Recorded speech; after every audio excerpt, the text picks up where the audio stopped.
하나님이 주시는 오늘의 말씀은 마태복음 3장 13절로 17절 말씀입니다. 마태복음 3장 13절로 17절 말씀입니다. 한 절씩 교독하실 때 제가 먼저 13절 말씀 봉독해 드립니다. 이때에 예수께서 갈릴리로부터 요단강에 이르러 요한에게 세례를 받으려 하시니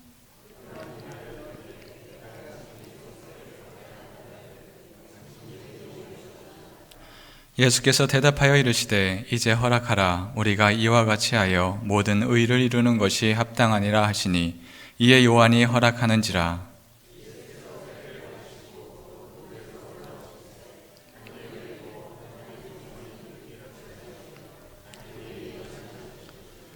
함께합니다. 하늘로부터 소리가 있어 말씀하시되 이는 내 사랑하는 아들이요 내 기뻐하는 자라 하시니라. 아멘. 아멘. 주님의 전에 온 여러분을 환영합니다. 언제나 우리의 삶이 주님이 주시는 그 기쁨 안에 충만함으로 살아가기를 소망합니다. 여러분들은 운동을 좋아하십니까? 어떤 운동을 좋아하시나요? 어떤 사람은 탁구를 좋아할 수도 있고 농구를 좋아하기도 하지요. 그런데 뭐니 해도 참 세계인의 스포츠라고 한다면 축구가 있습니다. 축구하면 나 너무나 좋아하지요. 너무나 행복해합니다. 남자, 여자 가릴 것 없이 또한 4년에 한 번씩 또 월드컵을 할 때를 보면 모두가 다 기쁨에 환희에 차게 됩니다. 특히 우리나라는 2002년을 보면 엄청난 기쁨과 즐거움이 휩싸일 때가 있었습니다. 그렇죠? 그때를 생각하면 벌써 20몇 년이 지났다는 게 놀라울 정도로 바로 며칠 전인 것 같은데, 몇 년 전인 것 같은데 이렇게 훌쩍 지나왔습니다. 그런데 그 이후로 우리나라 축구는 놀랄만한 성과를 이루고 있는 듯합니다. 축구 종목에서 아시안게임 3연패를 했고요. 우리나라 감독이 동아시아 축구 감독으로 가면 우리나라의 히든크와 같은 그런 성과를 냅니다. 말레이시아에서, 베트남에서 정말 놀랍다 할 정도로 국가적으로서 그를 추앙하기도 하지요. 이것뿐만이 아닙니다. 영국의 축구 리그에서는 전체 골 득점의 3위, 4위가 우리나라 사람입니다. 역대 이런 적이 없지요.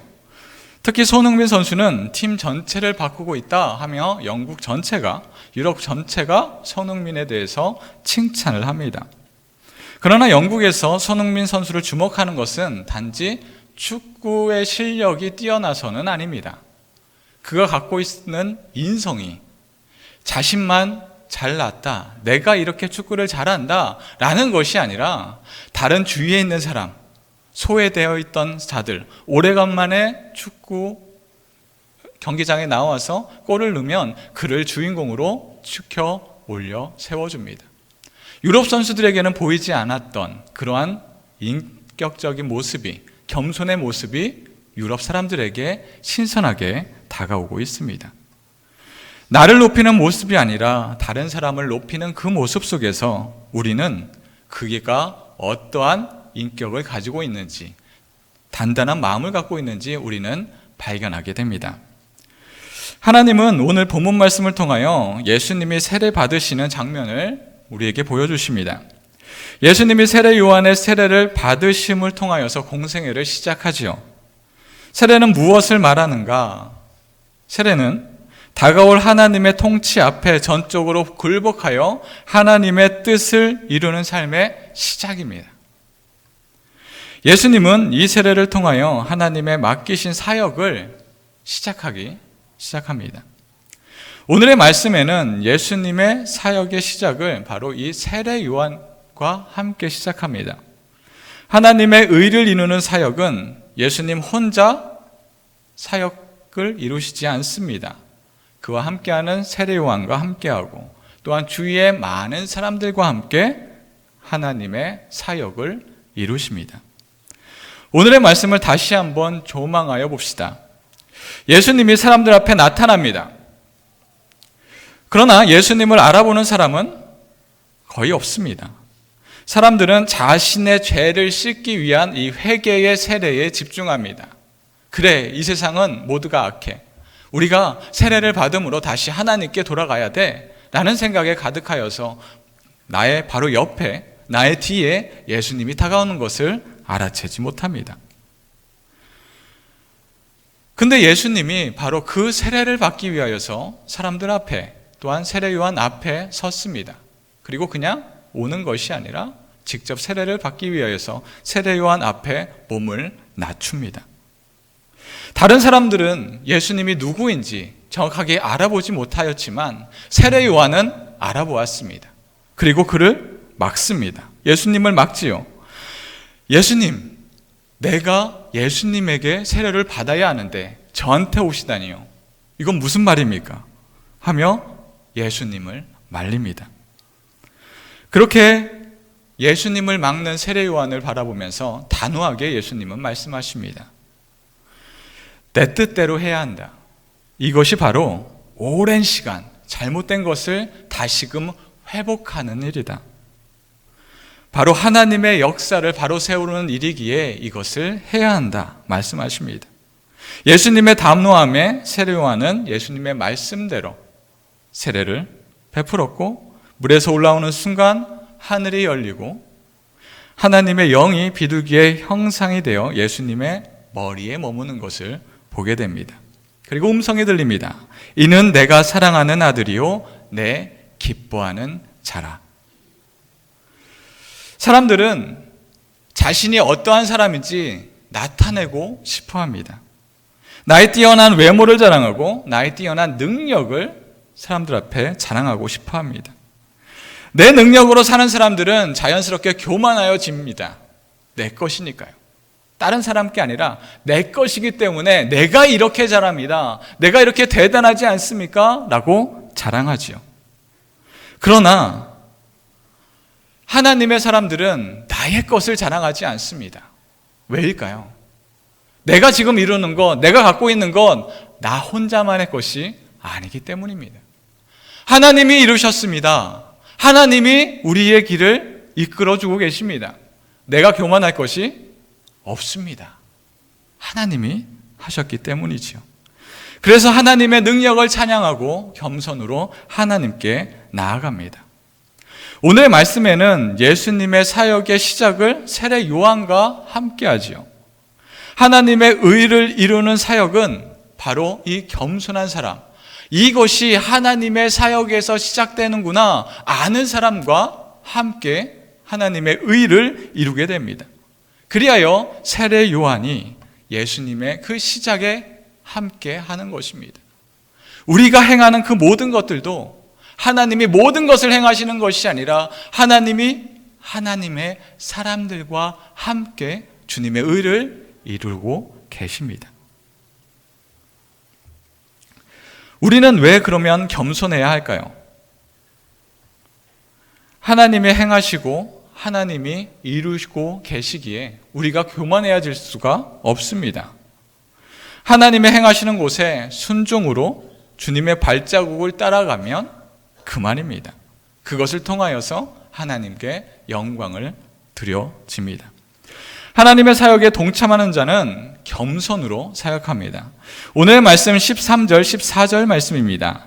이때에 예수께서 갈릴리로부터 요단강에 이르러 요한에게 세례를 받으려 하시니 요한이 말려 이르되 내가 당신에게서 세례를 받아야 할 터인데 당신이 내게로 오시나이까.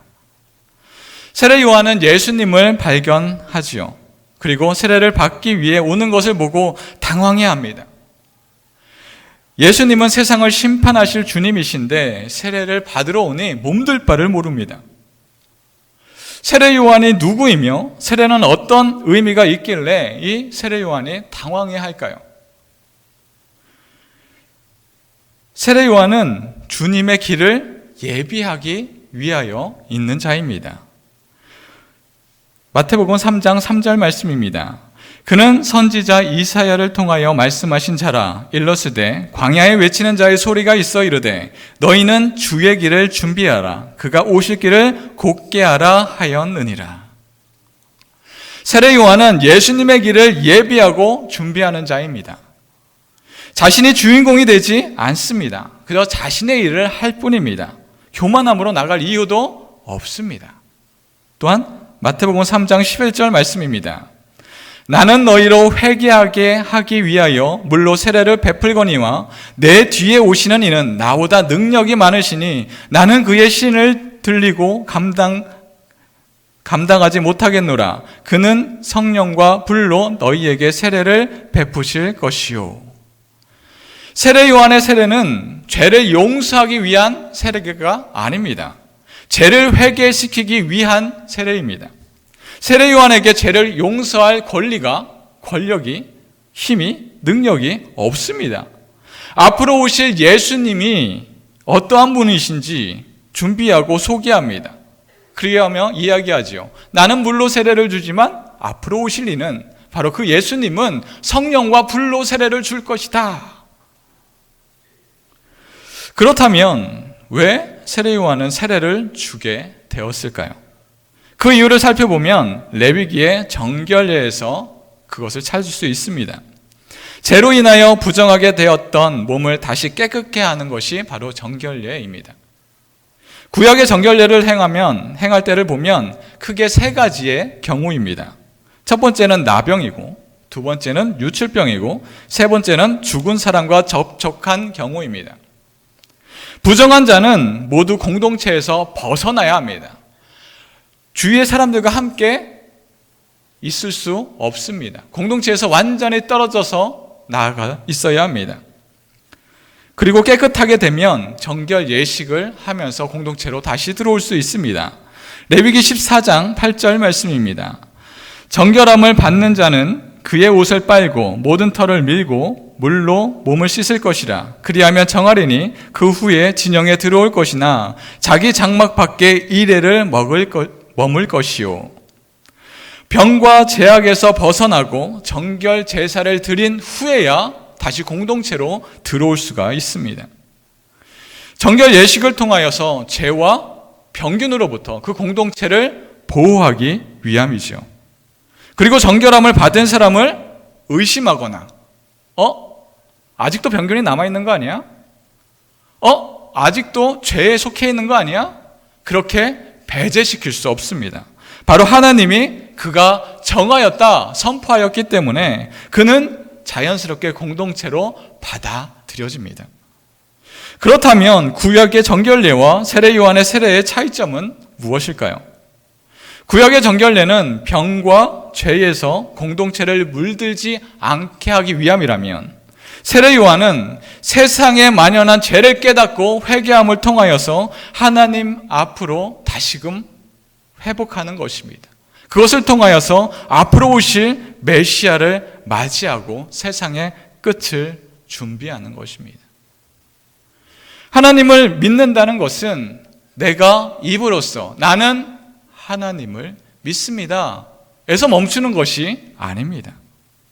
하나님을 만나고 삶 자체가 변하는 구원, 그것을 우리가 체험하는 것입니다.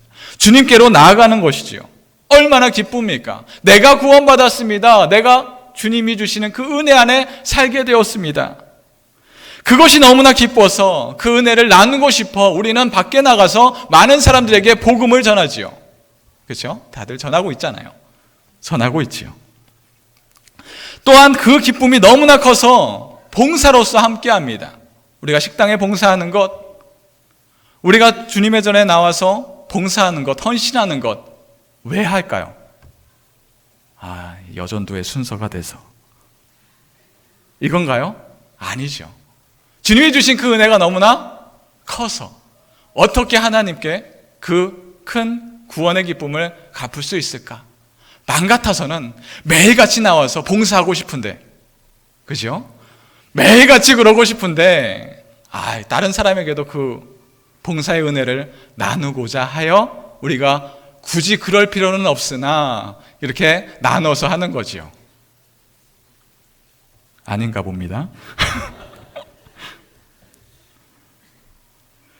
그런데 구원의 기쁨을 잃어버리면 어떻게 될까요? 하나님의 사역이 짐이 됩니다. 일이 되죠. 또 나의 순서가 다가왔구나. 이거 꼭 해야 되는 건가?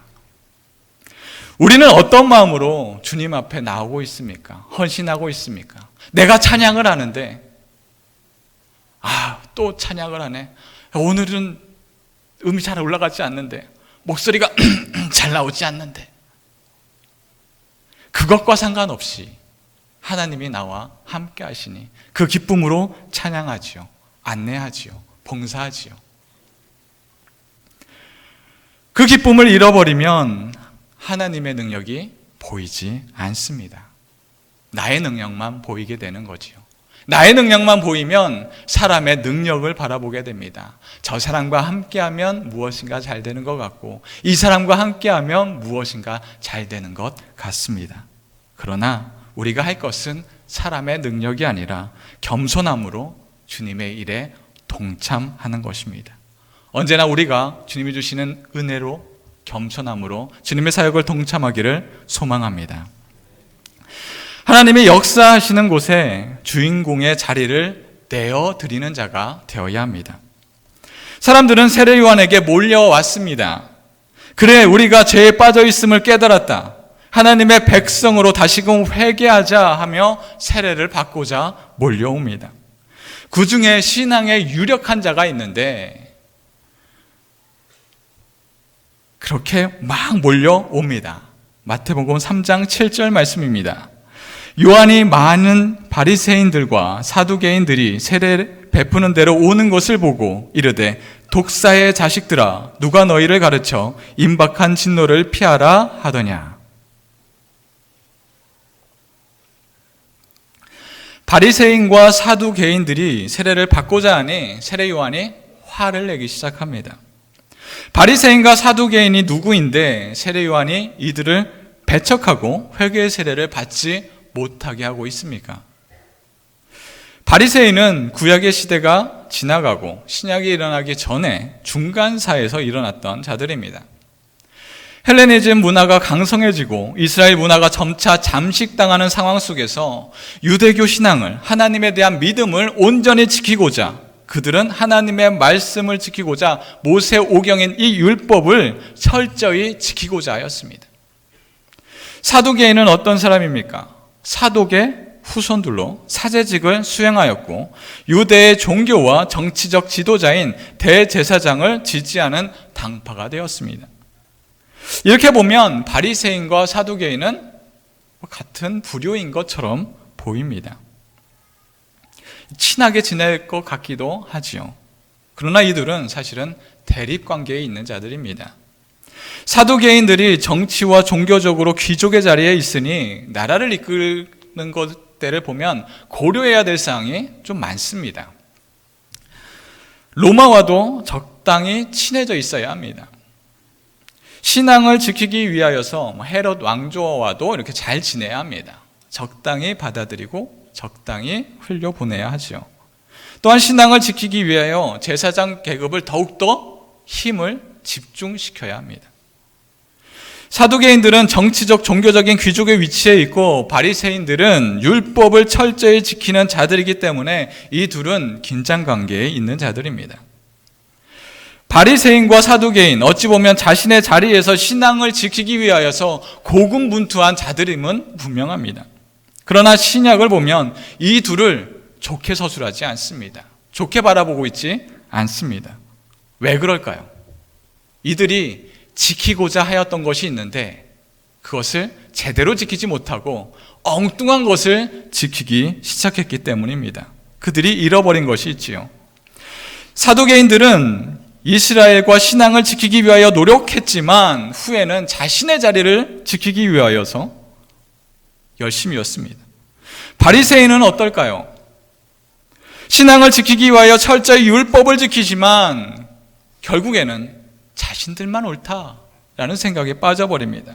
율법주의에 빠져서 밖으로 드러나는 신앙의 겉모습이 더욱더 중요했습니다. 내가 이렇게 오랫동안 기도하는데, 내가 금식을 얼마만큼 하는데, 내가 이렇게 많은 것을 하는 것 보니 나는 하나님의 선택받은 사람이야. 하나님께 칭찬받은 사람은 바로 나 같은 사람이지 라는 생각이 가득하게 됩니다. 이런 이들을 보고 세례 요한은 이렇게 이야기합니다. 독사의 자식들아, 누가 임박한 진노를 피하라 하더냐. 이렇게 들으면 되게 권위 있게 들리죠. 세례 요한이 어이 독사의 자식들아, 누가 임박한 진노를 피하라 하더냐. 우리가 이것을 쉽게 이해하기 위해서는 약간의 의역이 필요합니다.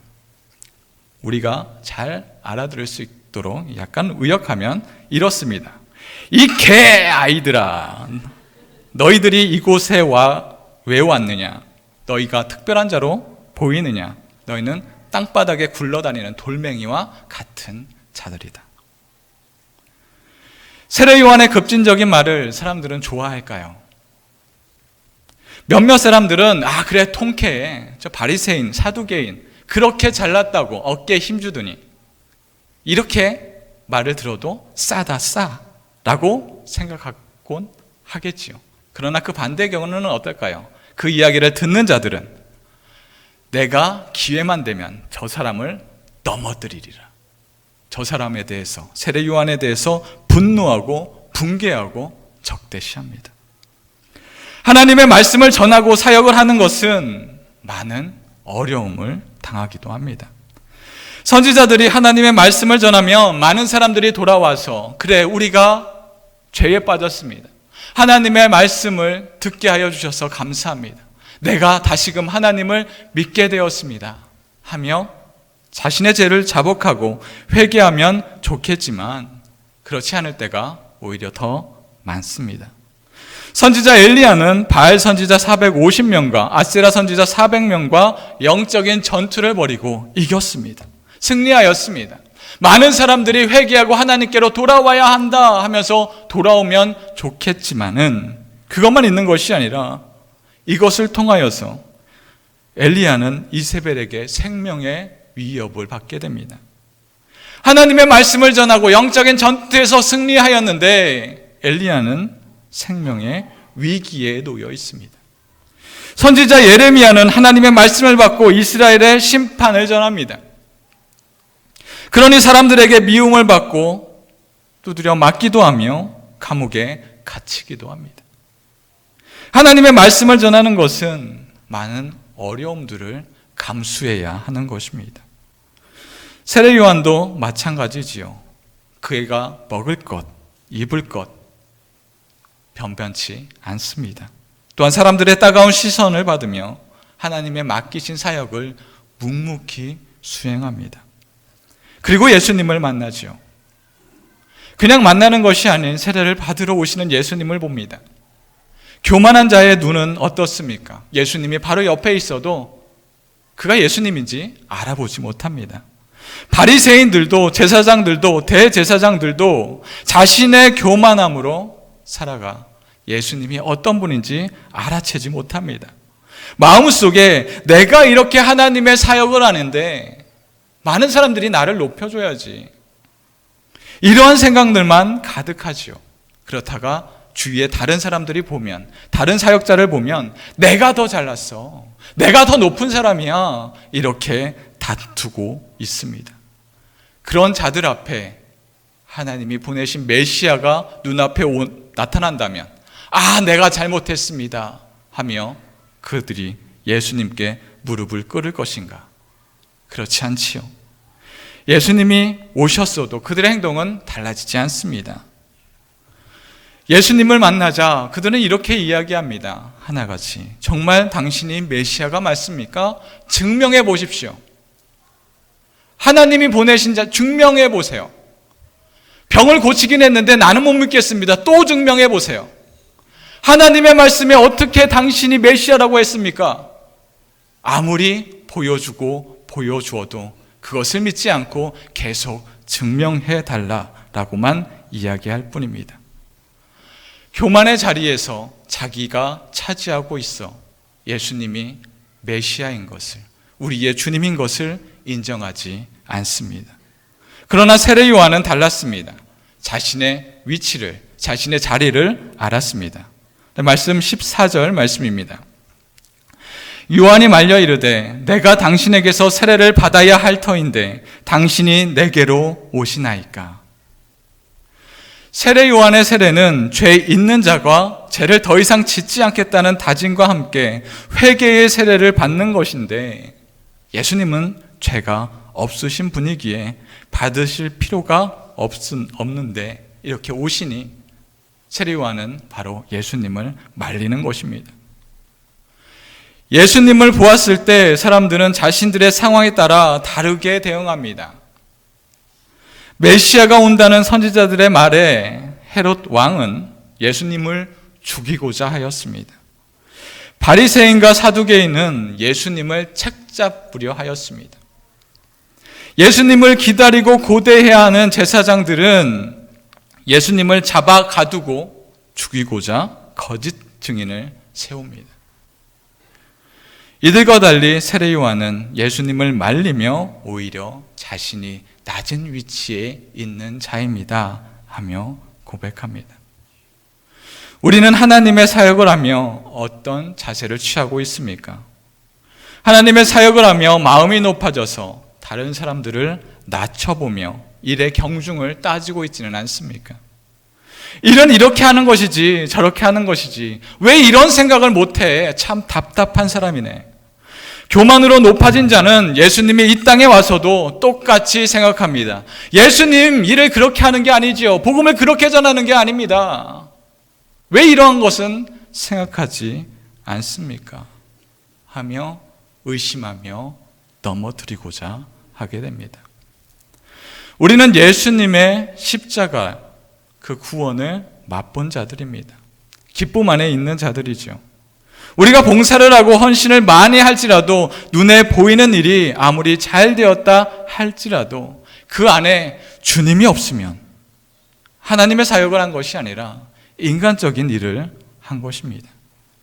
인간적인 일을 하다 보면 다른 사람들을 행하는 것들을 보면 어리숙해 보입니다. 성에 차지 않지요. 바리새인은 자신들이 예수님보다 더 율법을 잘 지킨다 생각하였습니다. 사두개인은 예수님이 자신의 자리를 위협한다 그렇게 바라보았지요. 예수님이 오셔도 나의 자리, 나의 신앙만 볼 뿐 나의 자리를 예수님께 내어드리지 않습니다. 우리는 어떻게 신앙생활하고 있습니까? 내가 모든 것을 행하며 모든 것을 취하고자 하고 있지는 않습니까? 나의 자리를, 나의 능력을 고수하는 자가 아닌 주님의 자리를 내어드리는, 주님의 뜻을 기다리는 자가 되기를 소망합니다. 주님께 나의 자리를 내어드리는 자는 하나님의 의를 이루는 자들입니다. 오늘 말씀 15절 말씀입니다. 예수께서 대답하여 이르시되 이제 허락하라. 우리가 이와 같이 하여 모든 의를 이루는 것이 합당하니라 하시니 이에 요한이 허락하는지라. 하나님의 사람은 하나님의 의를 이루는 것이 먼저입니다. 세례 요한은 예수님을 말리지만 예수님의 단호함에 순종합니다. 주님의 말씀에 순종하여 예수님께 세례를 주니 하나님의 기적을 경험하게 됩니다. 오늘 말씀 16절 17절 말씀입니다. 예수께서 세례를 받으시고 곧 물에서 올라오실새 하늘이 열리고 하나님의 성령이 비둘기같이 내려 자기 위에 임하심을 보시더니 하늘로부터 소리가 있어 말씀하시되 이는 내 사랑하는 아들이요 내 기뻐하는 자라 하시니라. 예수님이 세례를 받고 올라오시니 하늘이 열립니다. 성령이 비둘기같이 내리고 하늘의 소리가 들립니다. 내 사랑하는 아들이요 내 기뻐하는 자다. 세례 요한은 자신의 사역을 알고 위치를 알았습니다. 주님의 말씀에 순종하니 하나님의 의를 이루는 것을 지켜보는 그 은혜를 받게 되었습니다. 하나님의 사역에 사람이 사실은 할 것이 많지 않습니다. 그러나 하나님은 그런 자들을 모으시고 하나님의 뜻을 하나님이 혼자 하시는 것이 아니라 예수님만 하는 것이 아니라 하나님의 뜻 안에 있는 자들을 함께 사용하셔서 하나님의 의를 이루십니다. 그 은혜의 구속사의 사역에 세례 요한을 준비하시고 참여케 하였듯이 하나님의 말씀에 겸손으로 순종하는 자는 하나님의 의를 함께 참여하고 기쁨으로 발견하는 자가 됩니다. 사랑하는 성도 여러분, 우리는 하나님의 사역에 어떤 마음으로 동참하고 있습니까? 내가 높아지는 교만된 마음과 하나님이 없는 일적으로 참여하는 마음으로 참여하고 있지는 않습니까? 하나님은 구원의 기쁨으로 겸손으로 동참하는 자에게 하나님의 사역에 번성하는 것을 바라보는 은혜를 주십니다. 내가 아닌 하나님이 역사하심을 겸손으로 기쁨으로 참여하는 저희들이 되기를 주님의 이름으로 축원합니다. 다 같이 기도하겠습니다. 사랑의 하나님, 감사합니다. 주님이 주시는 그 은혜 얼마나 큰지요. 주님이 주시는 그 은혜만으로도 감당치 못하겠는데 우리에게 주신 그 은혜가 너무나 크신데 우리를 주님의 사역에 동참케 하시니 이 또한 너무나 감사드립니다. 우리의 마음속에 교만된 마음 갖지 않게 하여 주시옵시고 언제나 주님 앞에 겸손함으로 기쁨으로 참여할 수 있는 저희들 되게 하여 주시옵소서. 감사합니다. 예수 그리스도 이름으로 기도드립니다. 아멘.